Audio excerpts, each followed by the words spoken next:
আজ দেখো আমি সরষনা ফুল চিংড়ি মাছ দিয়ে পকোড়া করব। তার জন্য এখানে আমি অনেকগুলো সরষনা ফুল নিয়ে নিয়েছি। আর এই সরষনা ফুলের এবার দেবো আমি এখানে নিয়েছি পেঁয়াজ কুচি, কাঁচা লঙ্কা কুচি, ধনেপাতা কুচি, রসুন কুচি, আদা কুচি, চিংড়ি মাছ কুচি। আর এবার আমি একে একে এইগুলো সব দিয়ে দেব।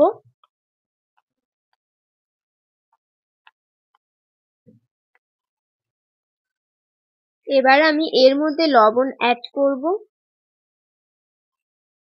এবার দেব হলুদ গুঁড়ো। এবার দেব লঙ্কা গুঁড়ো। এবার দেব গোলমরিচ গুঁড়ো। এবার এর মধ্যে দেখো তিনটে মশলা একসাথে অ্যাড করেছি। এতে আছে গরম মশলা গুঁড়ো, জিরে মরিচ গুঁড়ো আর শুকনো লঙ্কা একসাথে ভেজে গুঁড়ো করা আছে। দেখো আমাদের একে একে সব মশলা দেয়া কমপ্লিট। এবার এর মধ্যে আমি দেব বেসন, পরিমাণ মতো বেসন দেব।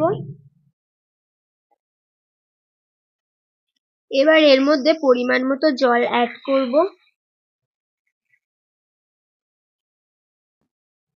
এবার আমি এটাকে ভালো করে মাখিয়ে নেব, যাতে সব মশলাগুলো একসাথে ভালো করে মেশে। দেখো ব্যাটারটা ঠিক এইরকম তৈরি হবে। আমাদের ব্যাটারটা বানানো হয়ে গেছে। এবার এগুলো ভাজার পালা। দেখো আমাদের কড়ার তেল গরম হয়ে এসছে। এবার একে একে পকোড়াগুলো সেভ করে করে আমি ছেড়ে দেবো তেলের মধ্যে। আর এই পকোড়াগুলোকে লাল লাল করে ভেজে দেখো আমি এক এক করে দিয়ে দিচ্ছি।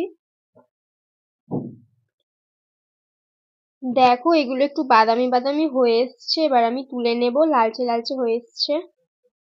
দেখো আমাদের চিংড়ি মাছ দিয়ে সজনা ফুলের পকোড়া কিন্তু একদম তৈরি হয়ে গেছে। এবার আমি এগুলোকে তুলে নেব। দেখো আমাদের পকোড়াগুলো একেবারে তৈরি। দেখতে কত লোভনীয় লাগছে তাই না? খেতেও কিন্তু দারুণ হয়েছে। চলো বোনকে দিয়ে টেস্ট করিয়ে দেখাই ওর কেমন খেতে লেগেছে। ওরও কিন্তু খেতে দারুণ লেগেছে। আর তোমরাও এই রকমভাবে বাড়িতে একবার ট্রাই করে দেখো। অনেক রকমভাবে তো ট্রাই করে দেখেছো, এইভাবে একবার ট্রাই করে দেখো। আর যদি ভিডিওটা ভালো লাগে তাহলে ভিডিওতে একটা লাইক করে চ্যানেলটা সাবস্ক্রাইব করে দিয়ে যেও। বাই, দেখা হচ্ছে নেক্সট ভিডিওতে।